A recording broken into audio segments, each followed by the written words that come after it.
सरला के माथे पर बांझ नाम का एक धब्बा था, लेकिन आज वो धब्बा उसके माथे से निकल गया। उसकी बेटी जो पैदा हुई है। सरला खुशी के आंसू रो पड़ी। उसके पति श्यामलाल की आंखों में भी आंसू आ गए। हे शिव शंकर, आपके आशीर्वाद से ही ये संभव हुआ है।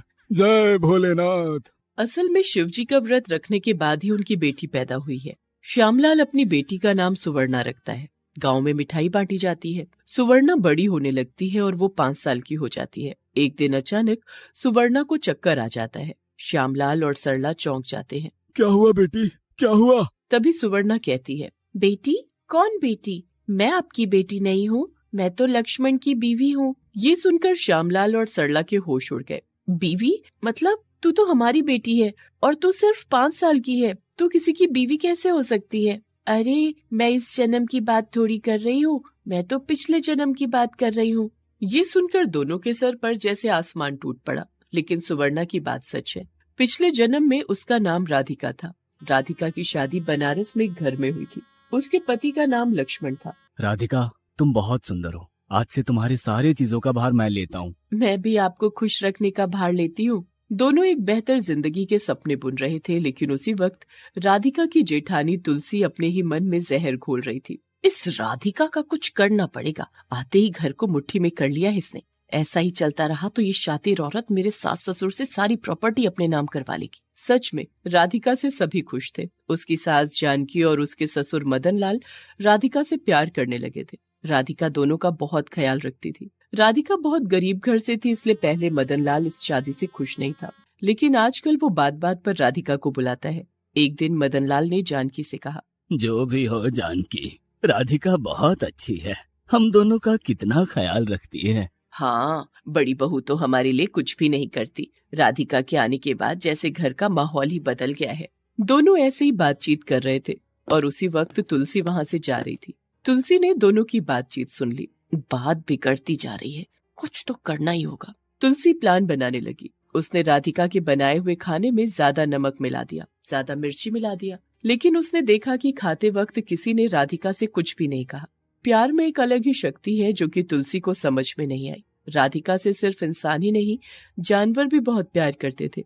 हर सुबह घर के बाहर एक गाय आती थी और राधिका उसे बची हुई रोटी खिलाती थी। हे गौ माता, मुझे आशीर्वाद देना और मेरे परिवार का ख्याल रखना।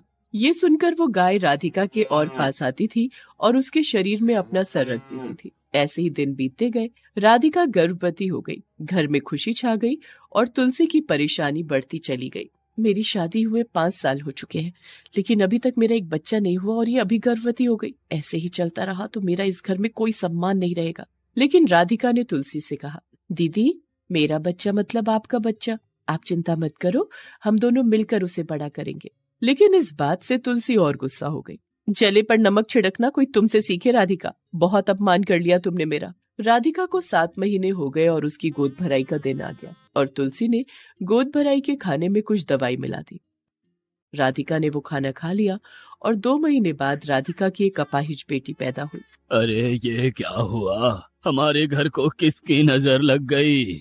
भगवान असंतुष्ट है हमसे, पता नहीं हमने कौन सा पाप कर दिया। तुलसी मन ही मन खुश हुई। बहुत अच्छा हुआ मुझे तो बड़ा मजा आ रहा है। इतनी देर से सुवर्णा अपने माता पिता को यही कहानी सुना रही थी। उसने देखा कि आसपास बहुत सारे लोग आ गए हैं और मन लगाकर सब कुछ सुन रहे हैं।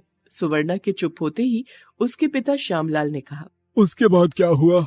उसके बाद मैं शिवजी के लिए व्रत रखने लगी और उसके कुछ ही दिनों बाद मेरे पति की नौकरी चली गई। ये बोलते हुए सुवर्णा की आंखों में आंसू आ गए। सुवर्णा बोलती रही। लक्ष्मण की नौकरी जाने के बाद उसकी भाभी और भैया अलग हो गए और राधिका के सास ससुर लक्ष्मण और राधिका के साथ ही रहने लगे। लक्ष्मण काम ढूंढता रहा और राधिका अपनी बेटी का और घर का ध्यान रखने लगी। राधिका अपनी बेटी को लेकर एक डॉक्टर के पास गई। डॉक्टर साहब ने कहा, देखिए, आपकी बेटी ठीक तो हो जाएगी, लेकिन एक जटिल ऑपरेशन करना होगा जिसके लिए 10 लाख रुपए की जरूरत है। ये सुनकर राधिका के होश उड़ गए। उस दिन घर लौटकर राधिका बहुत रोई। इस जन्म में शायद मैं अपनी बेटी को ठीक नहीं कर पाऊंगी। 10 लाख रुपए भला कहाँ से लाऊंगी मैं? हे शिव शंकर, हम पर दया कीजिए। ये सब देखकर लक्ष्मण के बड़े भाई अंतिल बहुत खुश होते थे। अंतिल और तुलसी मिलकर राधिका की बुराइयां करते थे। बहुत अच्छा हुआ इन लोगों के साथ, अभी मरो तुम लोग। लेकिन वो कहते हैं ना, एक इंसान चाहे हार मान ले लेकिन एक माँ कभी हार नहीं मानती। राधिका ने भी हार नहीं मानी। वो सिलाई का काम करने लगी। लक्ष्मण भी सिलाई के काम में राधिका की मदद करने लगा। उसी पैसों से घर चलने लगा और उसमें से ही थोड़ा थोड़ा करके पैसा राधिका एक गुल्लक में जमाने लगी। ऐसे करते करते 3 साल हो गए। एक दिन राधिका के पास एक बड़ा डिजाइनर आया। हेलो, सुना है आप अच्छे कपड़े सिलते हो, मेरे लिए काम करेंगी? महीने में 1 लाख रुपए मिलेगा। महीने में 1 लाख? इसका मतलब कुछ ही महीनों बाद मैं मेरी बेटी को ऑपरेशन करवा सकती हूँ। राधिका ने हाँ कर दी। लेकिन अंतिल और तुलसी को जब ये पता चला तब वो लोग होश खो बैठे। मेरी सैलरी 20,000 है और ये कल की छोकरी महीने का 1 लाख कमाएगी? नहीं नहीं, ये नहीं हो सकता। सुनिए जी, एक काम करते हैं, राधिका को इस दुनिया से ही उठा देते हैं। दोनों ने मिलकर एक प्लान बनाया। राधिका को कपड़ों की डिलीवरी देने थोड़ा दूर जाना होता था। राधिका डिलीवरी देकर लौट ही रही थी कि एक सुनसान सी सड़क पर उसके सामने अंतिल और तुलसी चले आए। अरे भैया भाभी, आप यहाँ? हाँ, तेरा अंतिम संस्कार करने आए हैं। तुझे ऊपर पहुँचाने आए हैं। ये बोलकर दोनों ने राधिका के पेट में चाकू घुसेड़ दिया।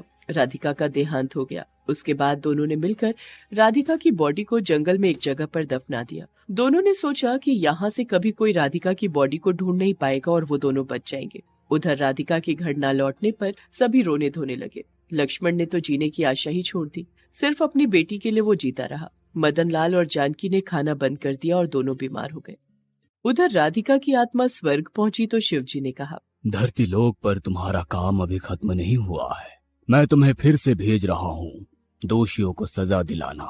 उसी वक्त सरला शिवजी का व्रत रख रही थी और शिवजी से बच्चे की मांग कर रही थी। इसीलिए शिवजी ने राधिका की आत्मा को नए शरीर में डालकर सरला के पेट में भेज दिया। सुवर्णा ने अपनी बात खत्म की। श्यामलाल, सरला, गांव वाले सभी रोने लगे। मुझे अभी बनारस ले चलो, मुझे दोषियों को सजा दिलवानी है, इसीलिए मेरा जन्म हुआ है। श्यामलाल और सरला सभी सुवर्णा को लेकर निकल पड़े। स्वयं शिवजी ने इस काम के लिए सुवर्णा को भेजा है। शिवजी का आदेश वो कैसे टाल सकते हैं। अगले ही दिन तीनों बनारस पहुंच गए और सुवर्णा रास्ता पहचान कर घर की ओर चलने लगी। उधर तुलसी और अंतिल पूरा घर हड़पने के चक्कर में मदन लाल, जानकी और लक्ष्मण से झगड़ा कर रहे थे। लक्ष्मण की बेटी बड़ी तो हुई थी लेकिन वो अभी तक अपाहिज ही रह गई थी। उन लोगों का झगड़ा चल ही रहा था कि इतने में सुवर्णा वहाँ पहुँच गई। क्या हो रहा है ये सब? माँ जी, आप लोग चिंता मत कीजिए, अब मैं आ गई हूँ। सभी आश्चर्यचकित हो गए। कौन हो तुम बेटी? मैं राधिका हूँ, आपकी बहू। ये सुनकर अंतिल हंसने लगा। क्या मजाक है? हाँ?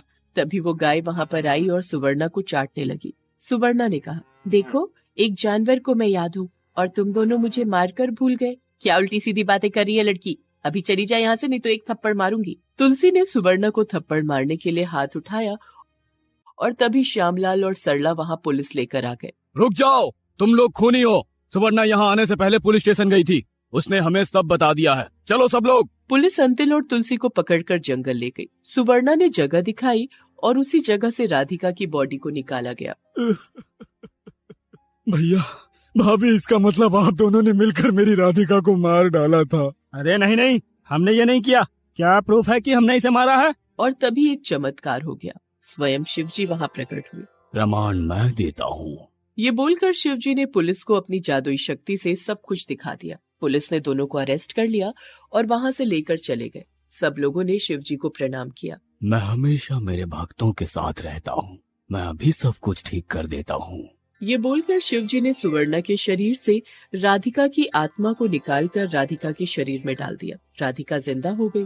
सुवर्णा के शरीर में उसकी खुद की आत्मा चली आई और सरला को भी अपनी बेटी मिल गई। शिवजी ने राधिका की बेटी को भी ठीक कर दिया और उसके बाद वो अदृश्य हो गए। ऐसे ही अंत में शिवजी ने सब कुछ ठीक कर दिया। अरे बाप रे, ये क्या हो रहा है?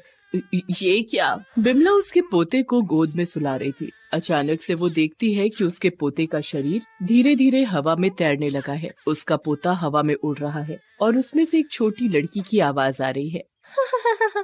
डर क्यों रही है? हाँ, अब तेरे पापा की सजा मिलने का समय आ गया है।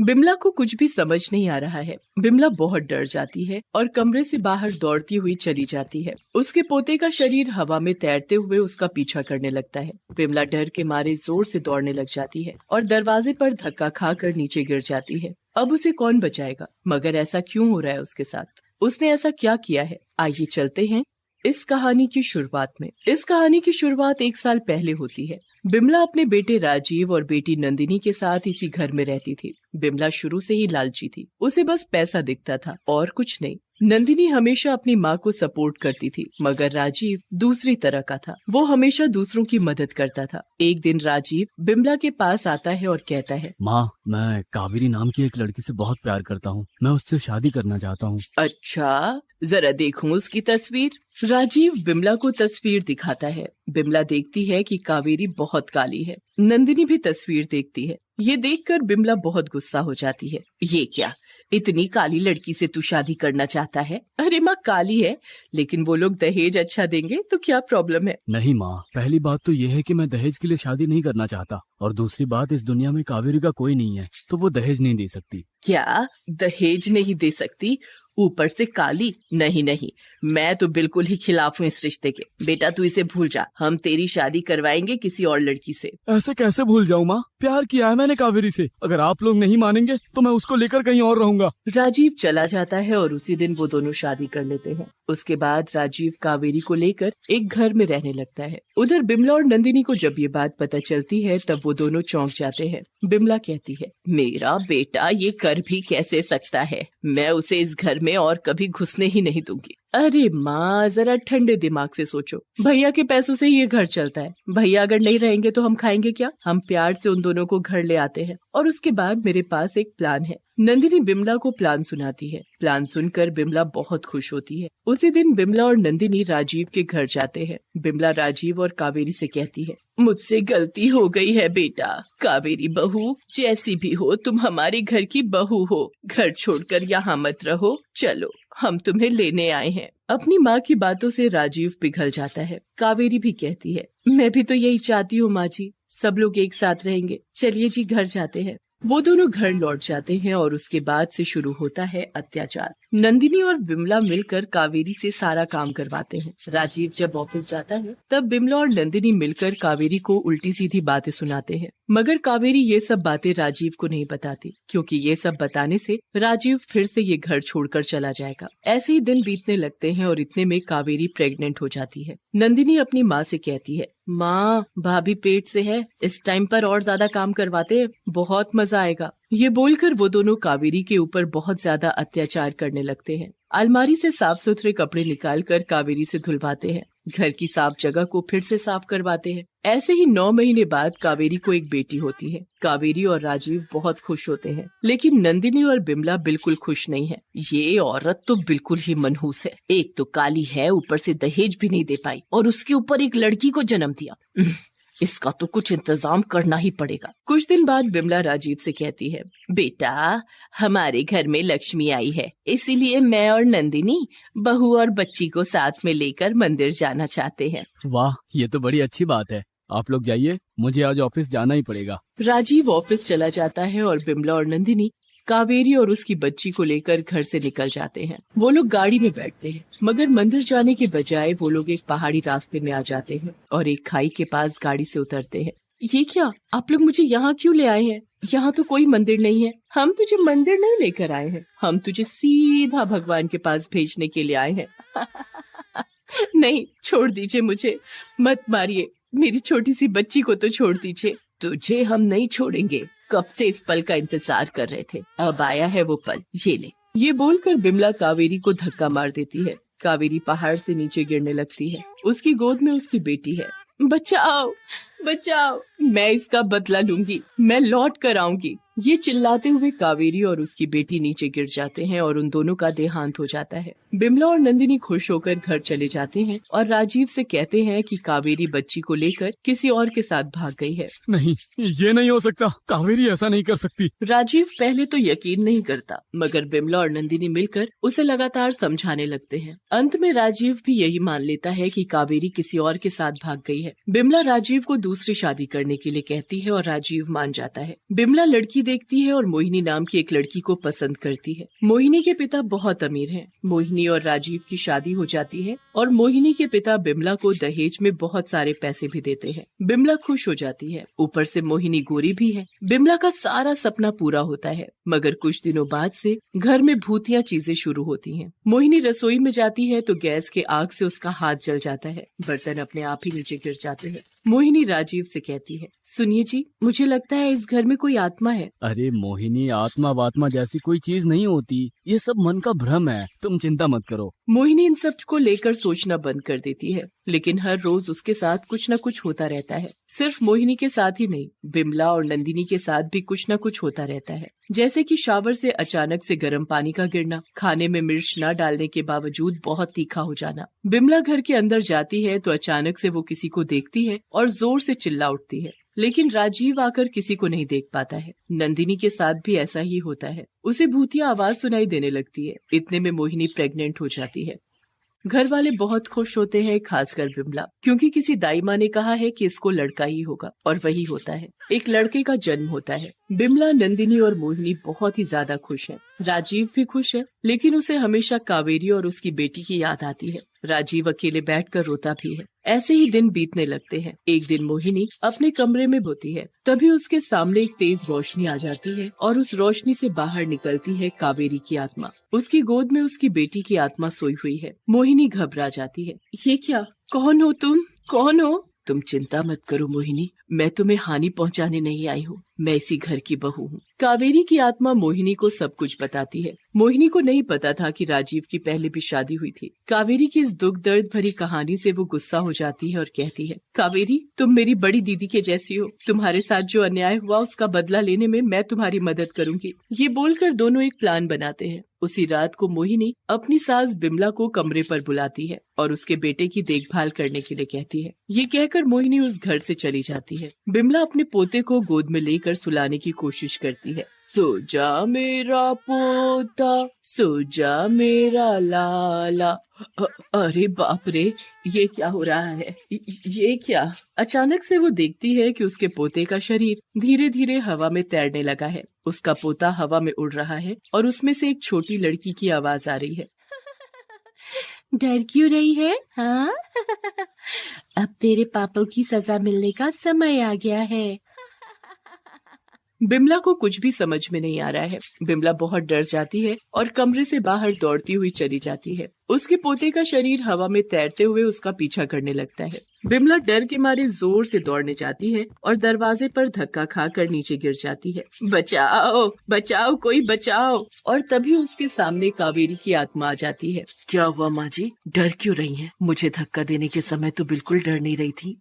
ये क्या तुम? उसी वक्त मोहिनी नंदिनी को बांधकर कमरे से बाहर निकालती है। मोहिनी उस कमरे से बाहर निकलकर नंदिनी के पास ही गई थी उसे बांधने के लिए। तभी वो उड़ता हुआ बच्चा मोहिनी की गोद में आ जाता है और उसमें से कावेरी की बेटी की आत्मा निकलकर कावेरी की गोद में आ जाती है। कावेरी दीदी, अब इन दोनों को आप अच्छे से सबक सिखाओ। तभी वहाँ पर राजीव आ जाता है। कावेरी की आत्मा को देखकर राजीव चौंक जाता है। कावेरी की आत्मा उसे सब कुछ बताती है। सब कुछ सुनकर राजीव गुस्सा हो जाता है।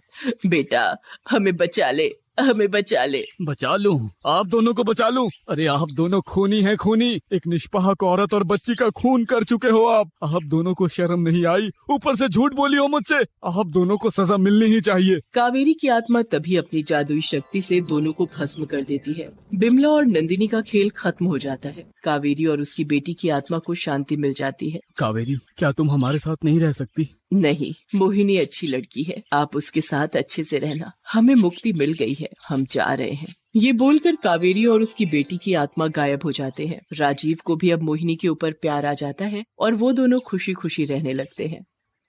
दोस्तों, आप हमारे चैनल को जरूर सब्सक्राइब करें